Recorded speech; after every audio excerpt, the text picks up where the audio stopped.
Baik, pada kesempatan kali ini saya akan sedikit menjelaskan tentang preformulasi dan formulasi sediaan Phytofarmaka kapsul anti kolesterol, di mana diminta desain kapsul obat anti kolesterol yang memiliki efek sinergis dan komplementer untuk penderita hiperkolesterol yang selain hanya mengalami peningkatan jumlah kolesterol juga disertai gejala sulit tidur, sakit kepala, dan pundak pegal. Maka, pada kesempatan kali ini saya akan mencoba menjelaskan preformulasi bahan-bahan yang digunakan beserta rasionalitas penggunaan dari setiap bahan pada formula tersebut. Nah, sebelum lebih jauh ke preformulasi dan formulasi obat kapsul anti kolesterol, untuk memudahkan pemahaman, saya akan menjelaskan terlebih dahulu mengenai apa itu kolesterol.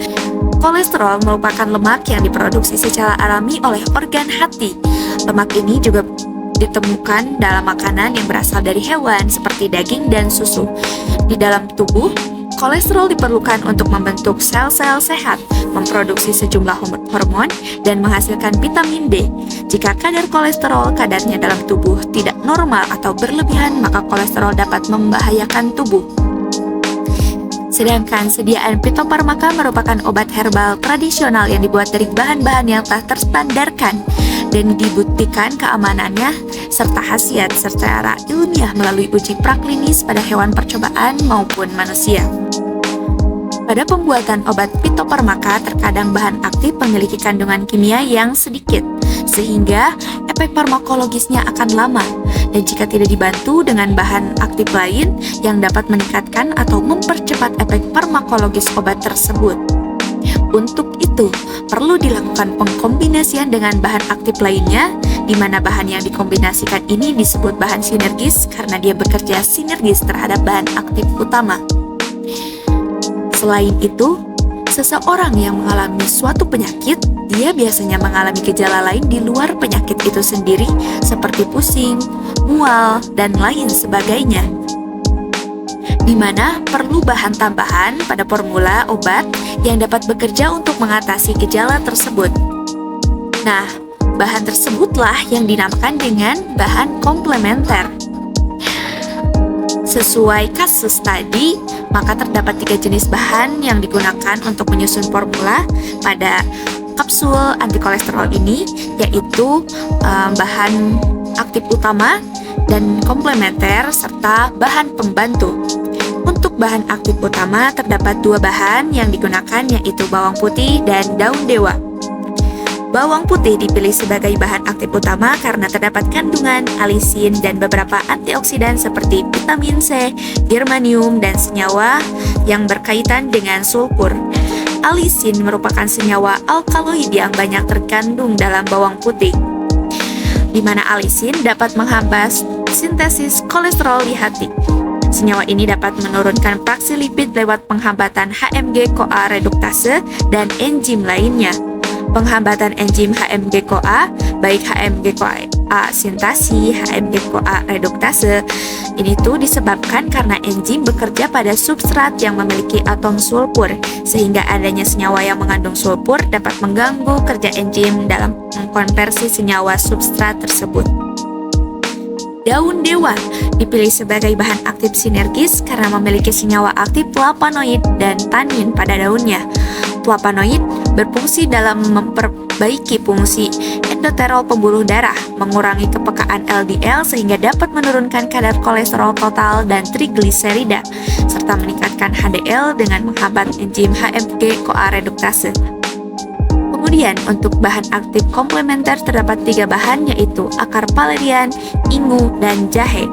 Akar valerian dipilih sebagai bahan komplementer untuk mengatasi gejala sulit tidur pada penderita kolesterol karena mengandung senyawa aktif sesquiterpen dan valeropotriat.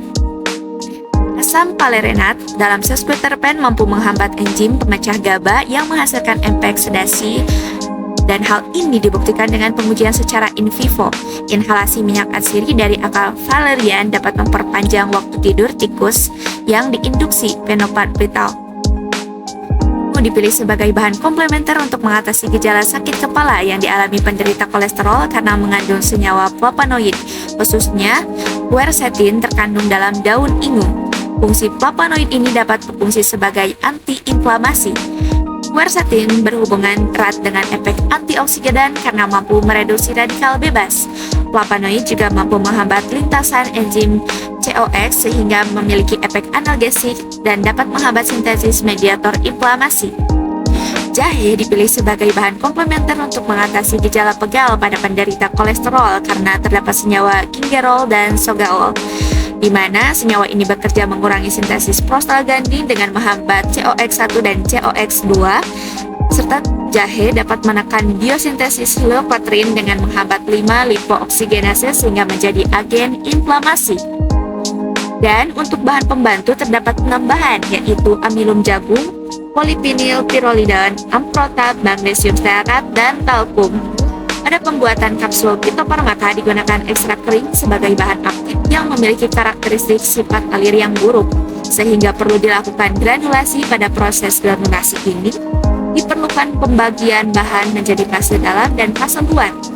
Fase dalam terdiri dari pengisi yaitu amilum jagung, pengikat PPP, penghancur amprotab, dan adsorben magnesium oksida, serta fase luar terdiri dari lubrikan magnesium stearat dan gliden talkum.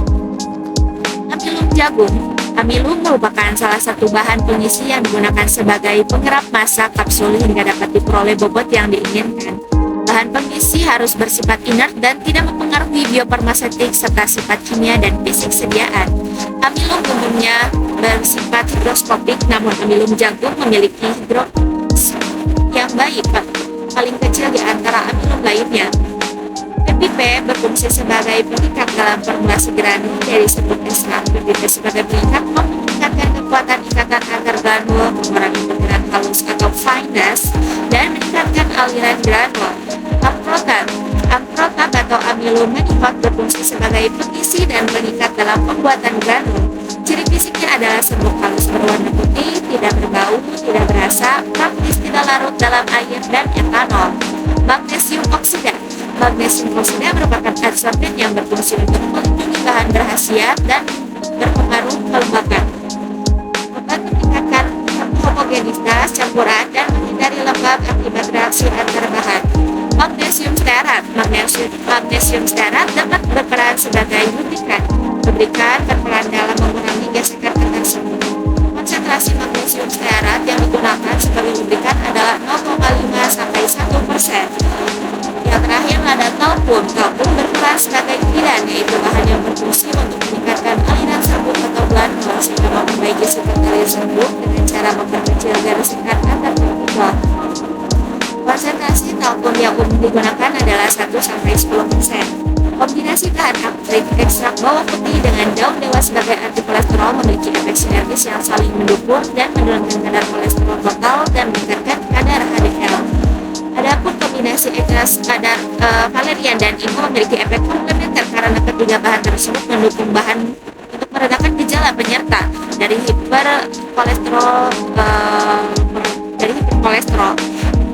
Selain itu juga digunakan bahan tambahan ke dalam formula seperti pengisi yaitu amilum jagung, pengikat PPP, penghancur amprotab, dan adsorben magnesium oksida, lubrikan, magnesium stearat, dan gliden atau talkum.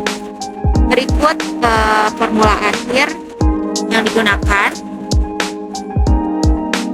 Baik, cukup sekian yang dapat saya sampaikan. Terima kasih. Wassalamualaikum warahmatullahi wabarakatuh.